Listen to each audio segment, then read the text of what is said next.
Brand new ba tong board na to? Hindi ko sure eh. Hindi ko na... Parang nangyari sir, minsan may nawala talaga as in totally B-power lang, walang display. Pero ano, minsan nagagamit niya naman. Minsan, Ano, parang hit or miss, ganun. parang 50-50 yung ano eh. Minsan mag-on siya. May maayos, display, ano, minsan wala.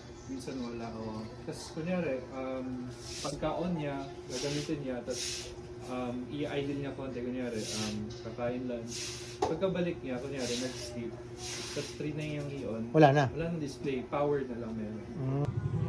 Halos magkasing age lang, mga 2 to 3 years.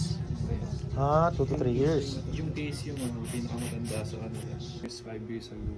Parang yan yung high-end dati. Tingnan natin mag-display sir. Kasi ang magandang design dyan yung ano na, yung hindi sobrang laki na ng case. Babagay mo sa components mo. Yan, may display na. Yan.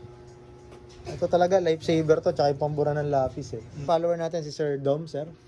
Ito yung unit ni sir, napadisplay na natin. So, actually, CMOS tsaka RAM ang pinaka naging fix natin dyan. Yung kanyang CMOS battery, syempre depleted, papalitan. Yung RAM, nilinis lang natin.